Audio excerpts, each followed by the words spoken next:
오늘 우리가 읽어가는 성경 본문이 예레미야 1장 3장 말씀입니다.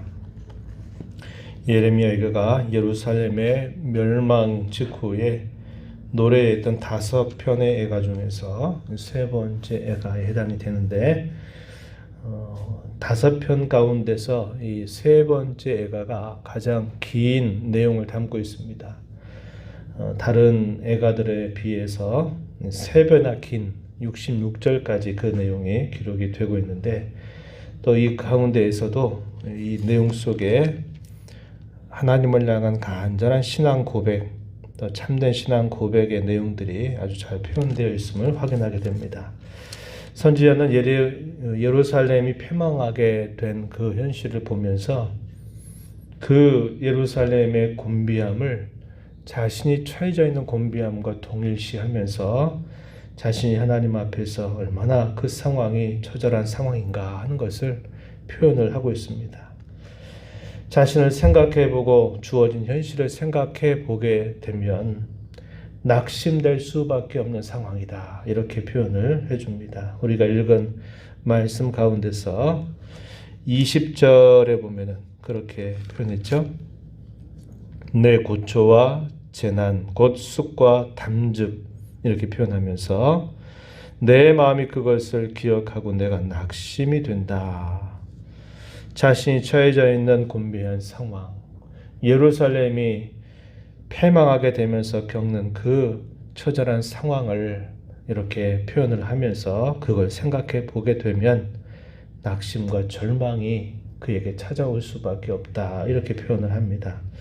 그러한 내용들이 1절에서부터 18절까지 길게 표현이 되어 있는데 여기 표현들을 쭉 살펴보게 되면 뭐라고 말하냐면 1절에 여호와의 분노에 매로 말미암아 고난 당한 자는 나로다 이렇게 말합니다. 그러면서 나라고 하는 이 표현들로 계속적으로 구구절절이 비참한 현실을 표현하는 것이 어디까지 표현되냐면 여기 18절까지 쭉 표현이 되고 있는 겁니다. 그러면서 19절에서 고초와 재난, 쑥과 담즙이라고 하는 비유를 통해서 자신이 처해져 있는 그 상황, 예루살렘이 처해져 있는 그 상황에 대해서 이렇게 표현합니다.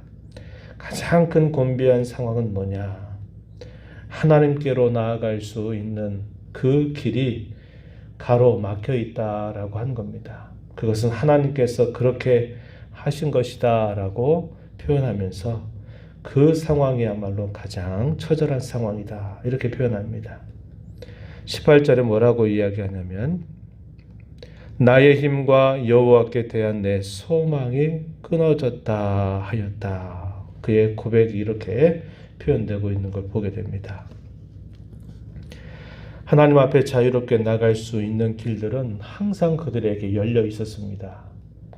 언제든지 그들이 하나님 앞에 나아갈 수 있었고 그들의 곁에는 참되고 진실한 선지자들이 늘 곁에 있었어요. 그런데 막상 그런 모든 기회들이 지나가고 나서 바벨론 나라 위에서 포위를 당하고 처절한 일들을 겪게 되면서 예전에 그들이 할 수 있었던 모든 일들이 이제는 정상적인 것이 되어버리지 못했고 하나님 앞에 나아갈 수 있는 길들이 가로막혀 버리게 된 겁니다. 그것이 얼마나 고통스럽고 그것이 얼마나 곤비한 처지에 놓이게 된 것인지 선지자가 그것을 잘 표현을 해주고 있는 겁니다.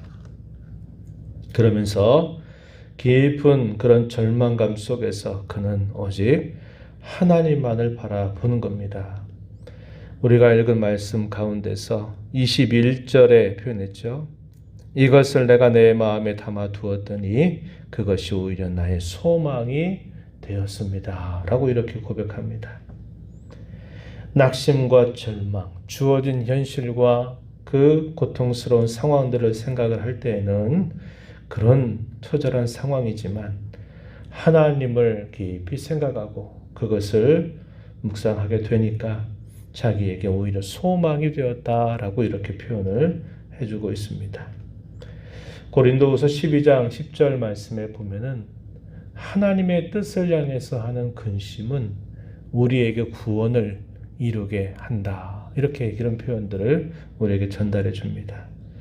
하나님 앞에서 늘 우리가 얼마나 곤비하고 부족한 자들인가 하는 것을 늘 경험하고 또 생각하고 또 그것을 깊이 묵상하는 사람은 하나님을 향한 소망의 길이 활짝 열리게 되는 겁니다. 그러나 반면에 자신들이 주어진 상황에 그저 상황만 탓하고 왜 우리에게 이런 비참한 일이 임했는가만 한탄하게 된다면 그겐 소망이 아니라 절망이 에워싸게 되고 만다는 것을 우리는 알게 되죠. 선지자는 소망이 되었다 이렇게 표현하는데 그 소망의 근거가 어디에서부터 나오느냐?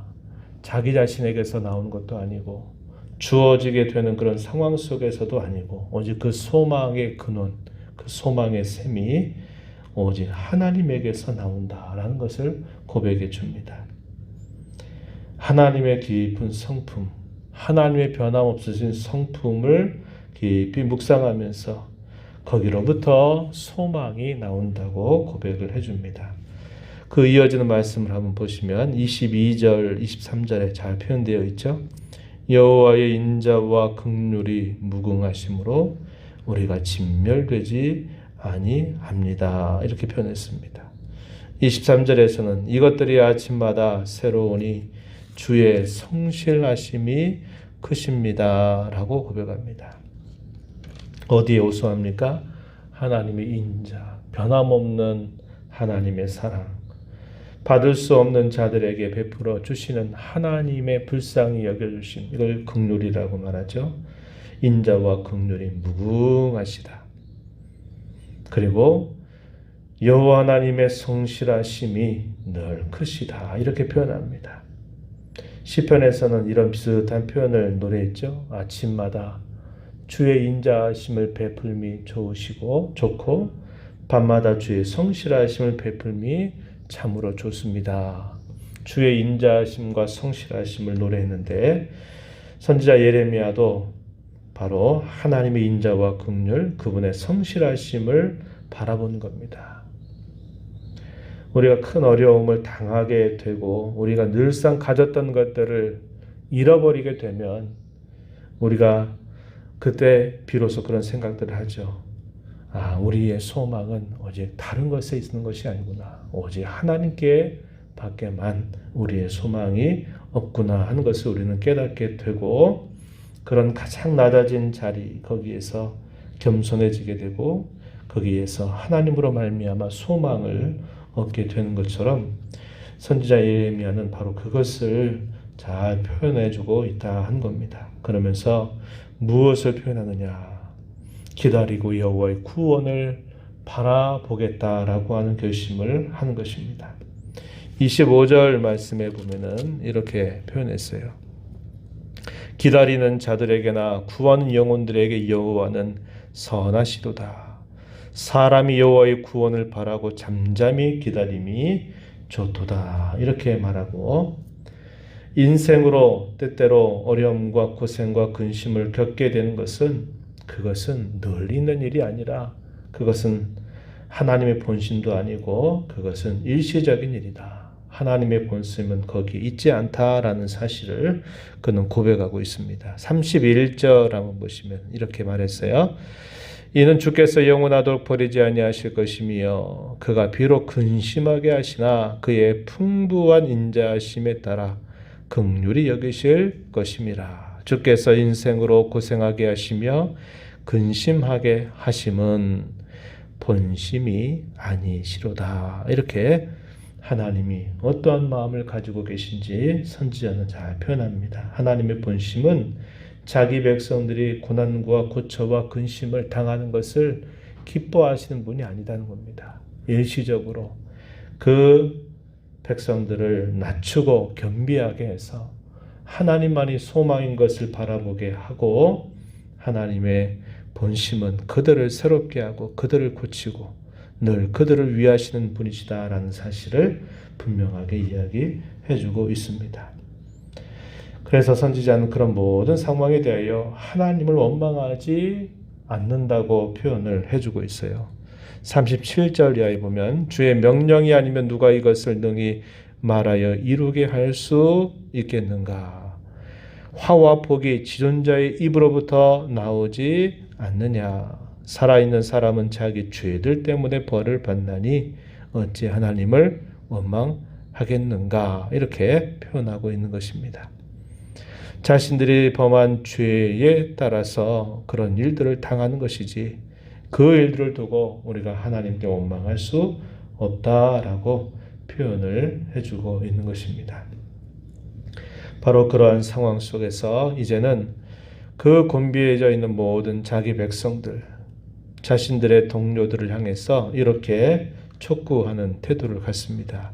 40절 41절 보시면은 우리가 스스로 우리 행위들을 조사하고 여호와께로 돌아가자. 우리의 마음과 손을 아울러 하늘에 계신 하나님께로 들자. 이렇게 자기의 백성들에게 같은 하나님의 백성들을 향해서 촉구하면서 우리가 여호와께로 돌아가자. 우리의 행위들을 조사해보자. 우리의 마음과 손을 아울러서 하늘에 계신 하나님께로 들자. 이렇게 말하면서 그 모든 곤비한 상황 속에서 오직 하나님을 바라보고 하나님께로 돌아갈 것을 촉구하는 그런 내용들을 잘 전달해주고 있습니다. 참으로 낮아지고 겸손해지는 것은 그저 상황이 낮아진 자리에 처해서 되는 것만은 아니다 하는 겁니다. 낮아진 자리에서 오히려 더 원망하고 더 불평하고 더 하나님을 멀리하는 사람들이 생겨나요. 1년 반이라고 하는 이 코로나 시대를 우리가 살아오면서 우리는 그것을 어렵지 않게 볼 수 있는 것입니다. 다 어려워진 이런 상황 속에 지위에 높고 낮음을 다 떠나서 하나님이 온 세계를 이 코로나라고 하는 전염병을 통해서 어쩌면 낮추신 것입니다. 낮추셨는데 상황적으로 낮아진 이 자리에서 어떤 사람들은 견디지 못해서 자기 하고 싶은 대로 가는 사람들이 나타나고 신앙인이면서도 그 신앙을 오히려 저버리는 그런 사람들이 나타나기도 하는 것입니다. 상황적으로 낮아진다 그래서 거기에서 깨닫고 돌아오는 것이 모든 사람에게 있는 것이 아니에요. 우리가 이런 상황 속에서 상황적으로 하나님 우리를 낮추셔서 우리를 겸손하게 하실 때 참된 낮아짐은 어디 있느냐? 우리의 마음이 낮아지는 데 있어요. 우리의 마음이 하나님 앞에 겸손해지는 데 있습니다. 심령이 가난한 자로 우리의 마음이 낮아져야 그것이 진정으로 낮아지는 자세이지 상황이 어려워진다 그래서 낮아지는 것은 아니다 하는 것을 우리가 꼭 기억해야 합니다. 그래서 저와 여러분이 이런 어려운 상황 속에서 하나님 앞에 은혜를 간절하게 구해야 될 부분은 이런 상황 속에서 우리의 마음이 진정으로 하나님 앞에 겸손한 자가 되고 심령이 가난한 자가 되는 은혜를 구하는 겁니다. 그러할 때 참된 소망의 근원이 이 상황이 바뀐다 그래서 주어지는 것이 아니라 우리와 언제나 함께 하시는 그 하나님의 변함없는 성품으로부터 우리에게 주어지는 것임을 우리가 깨닫게 되고 그렇게 되면 우리의 상황이 어떠하든지 우리는 늘 소망 가운데서 하나님 안에 살아갈 수 있게 된다는 것을 알게 되는 겁니다. 우리 자신뿐만 아니라 우리의 교회와 이 땅에 있는 모든 하나님의 백성들을 향해서 기도할 때 우리가 이 부분을 늘 기억해야 합니다. 기억하고 기도할 수 있어야 돼요.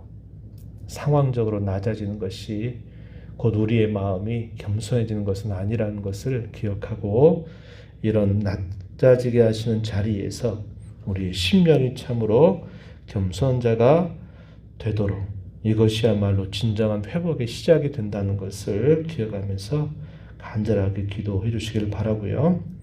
우리가 나눈 말씀처럼 소망의 샘, 소망의 근원은 우리 자신의 감정이나 느낌, 우리가 이런 느낌이 든다 그래서 소망이 나오는 것도 아닙니다. 사람들이 으쌰으쌰해서 힘내자 그래서 소망이 거기서부터 솟아나는 것이 아니라 우리 소망의 근원은 오직 하나님의 성품에 있다. 하나님께로부터 우리에게 주어지는 것이다 라는 것을 기억하면서 우리 하나님을 더 가까이 하는 저와 여러분이 되도록 늘 기도하고 힘써가는 삶이 되어야 하겠습니다. 하나님 아버지, 복되고 거룩한 주일 새벽을 또 저에게 허락하여 주셔서 이 새벽을 깨워 아버지 앞에 저희들 인도하신 것을 감사드립니다. 예레미야의 말씀 오늘도 읽어가면서 유다 나라의 패망, 예루살렘의 패망의 그 비참한 현실을 보면서 선지자가 그 아픔을 자기의 고통과 동일시하면서 그 상황이 얼마나 고통스럽고 얼마나 곤비하고 얼마나 힘겨운가를 하나님 앞에 생각하고 고백합니다. 그것 자체를 생각할 때는 절망과 낙심이 엄습하고 둘러싸지만 그러나 하나님을 바라볼 때 거기로부터 소망이 다시 솟아남을 고백하고 있습니다. 그것은 오직 하나님이 변치 않는 분이시고 인자와 긍휼이 무궁하시고 주의 성실하심이 참으로 크며 자기 백성들이 당하는 고초를 하나님 결코 기뻐하시는 것이 아니라 하나님의 본심은 자기 백성들이 잘되고 행복하게 살아가는 데 있다는 사실들을 그가 고백하면서 하나님 앞에 고백하고 그의 마음을 하나님께로 향하는 자세를 저희들이 살펴보았습니다. 오늘 이렇게 코로나 시대의 이 공경 가운데 처해져 있을 때 저희들이 이 선지자의 자세 또 이 선지자의 마음을 잘 본받게 하여 주셔서 우리의 소망에 참된 근원이 우리의 상황의 변화에 있는 것도 아니고 우리의 감정에 있는 것도 아니라 오직 하나님의 변치 않는 성품으로부터 나타나는 것임을 믿음으로 바라보고 더 어느 때보다도 겸손한 마음을 가지고 하나님의 은혜를 간절하게 구하며 나아가는 저희들 모두가 되도록 인도하여 주옵소서. 은혜의 보좌 앞에 나왔사오니 이 시간도 간구하는 저희들의 간구를 귀 기울여 주시고 주께서 응답하시고 평안 가운데 저희 심령을 인도해 주시기를 바라며 예수님 이름으로 기도하옵나이다. 아멘.